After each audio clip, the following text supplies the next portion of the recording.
Hi, my name is Caitlin Carey. I am an estate planning attorney in the San Francisco office of the law firm Perkins Coie. And also presenting on this webinar is my colleague Jeff DeCicchi, another estate planning attorney in the San Francisco office of Perkins Coie.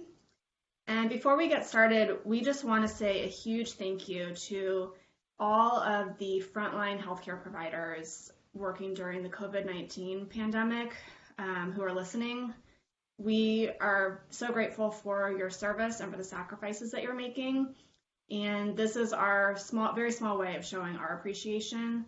So we just want to say thank you and hope that this webinar, which is going to give you guidance on creating your own basic estate plan, we hope this is helpful. So before we get started, I just want to make sure that everyone has the documents in front of them that we're going to go over. Those are an advanced healthcare directive, a HIPAA release, which if you got these documents from us, would be the same document as the advanced healthcare directive. It would be the last 2 pages. It would not be a separate document. Also, a California statutory power of attorney for financial decisions, and a California statutory will. So if you don't have those documents in front of you, please pause this and get them, because what we're going to be doing is walking you through filling those documents out. So this won't be very helpful if you don't have the documents in front of you. You should be able to get them. There should be links provided wherever you're accessing this recording. So a couple more comments before we jump into these documents. It's just important to note that these are very basic documents. These make sense for someone who doesn't already have existing estate planning documents in place. If you are someone that has existing estate planning documents, especially if they were prepared by an attorney, we recommend that you consult with your attorney, or if you no longer have an attorney, with a new attorney before filling out these documents. It's important to note that these documents might invalidate those existing documents, and you should really get advice specific to your situation before proceeding. But if you don't have existing documents, these documents will serve most likely as a stopgap measure for you until you have time to get a more in-depth estate plan in place. These documents are statutory forms in kind of a one-size-fits-all approach, and they're ideal for people with a smaller amount of assets. So with that in mind, they're a great stopgap measure, but for most of you listening, they might not be a long-term solution. So we just want to point that out in advance. The reason for that is these documents don't address any tax planning or any probate avoidance. So in California, probate applies if you have assets in your own name that cumulatively exceed $166,250 in value. What's excluded from that amount would be assets that pass automatically on death, and that would be assets subject to a beneficiary designation, or assets held in joint tenancy or with right of survivorship. But anything not subject, that wouldn't automatically pass upon death, counts towards that cumulative value, and if it's over that amount, you would be in probate. Your estate would have to be probated at your death, and you should really have a more comprehensive estate plan in that case. So, and then another thing to keep in mind is that if you have a complex family situation or complex assets, including international assets, this plan likely will not work for you and certainly would not be ideal for you. But with that said, we hope that this can be a good stopgap measure for many of you, and we will go ahead and get started first with the Advanced Healthcare Directive, which hopefully should be up on the screen that you're viewing. So this is the California Statutory Advanced Healthcare Directive form. It's part of the California Probate Code, and it's approved by our legislature. So if you have the document in front of you, there are instructions. And you might want to pause and just read through these. I'm not going to go through these instructions since you have them. Instead, I will just kind of jump into walking you through filling out this form. So we just scrolled past the first page, and on that page was a spot for you to fill in your name. think that's straightforward, so I won't go back, but, or I did go back. There you go. That's where you should fill in your name. And then scrolling down to page, what's marked as page 2, starting with part 1, this is where you designate the agents that you wish to make healthcare decisions for you if you are not able to make them for yourself. So if you're incapacitated. This is essentially a power of attorney. So you are giving the individuals that you name here the legal power to make decisions for you on your behalf. So it's a significant power, something to think about carefully when you're choosing who to fill in here. But once you have made that decision, you'll see that you have room to fill in one initial choice and then a backup and a first alternate agent. So what you do is you just write in their name, their contact info, and that's all you need to do to designate your agent and your backup agent for healthcare decisions. So scrolling down to section 1.2, this deals with the authority that you're giving your agent. And essentially what this power of attorney or advanced directive does is it gives your agent all authority to make all healthcare decisions for you unless you state exceptions in section 1.2. So there's room in there for you to write in exceptions if there are certain items you don't want your agent to make decisions for. Okay, so skipping to the next page, page 3. Section 1.3 has a box in the middle of the text on the second to last line. And it says that if you mark this box, your agent's authority to make healthcare decisions for you takes effect immediately. I typically recommend that my clients check this box. And the reason for that is that there might be a scenario where it's not crystal clear that whether or not you have capacity, or perhaps you do have capacity, but you're just ill. And it might be helpful for your agent to have express authority to speak with your health providers on your behalf. So typically, presumably you're choosing someone on the prior page who you trust implicitly to act in your best interest. So if that's the case and you're comfortable with that person speaking with your healthcare providers, even if you are not necessarily incapacitated, then I would recommend checking this box. If that makes you at all uncomfortable, I don't think it's essential, because in most cases, I think this document would be used when someone certainly does not have capacity. So it's up to you whether or not you check that box. But that's I think, the distinction there. So scrolling down to section 1.5, this deals with post-death authority. And it says that you're essentially giving your agent the power to make anatomical gifts, except as you otherwise specify in part 3, which we'll get to later.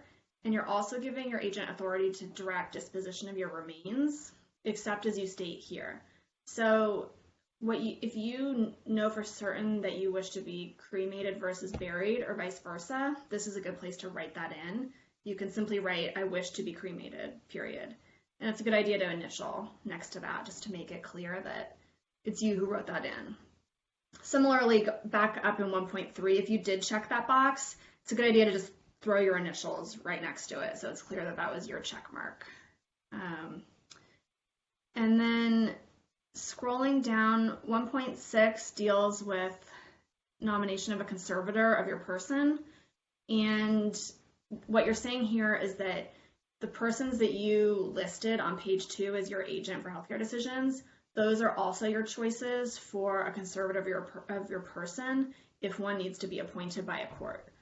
So just to make clear, if for some reason you don't want that, you should cross out that section and initial it. So 1.7, this goes back to what I said initially about how these documents can invalidate prior estate planning documents you might have executed. 1.7 expressly revokes prior advanced healthcare directives that you might have filled out and signed. So it's important to note that that's what the effect of this document. Section 1.8, I'm going to skip over this. What this does is if you check that, it eliminates the ability of a third party to contest your agent's decisions about your healthcare in court. Unfortunately, in order for that check mark to be effective, an attorney would need to fill out the rest of that section and sign stating that they've advised you about that.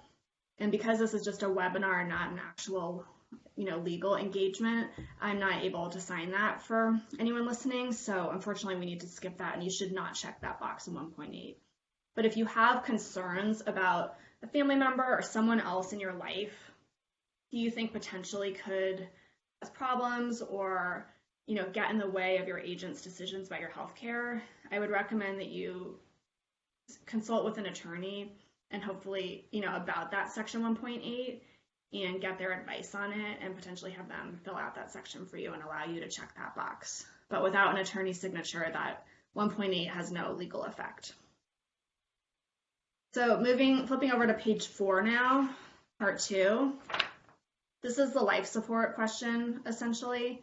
So I know that for the most part, I'm speaking to healthcare providers, so I'm not going to go into this in depth. I think most of you probably have thoughts on this subject already, but essentially, if you are terminally ill, checking box A means you do not want your life prolonged. Checking box B means you do want your life prolonged as long as possible.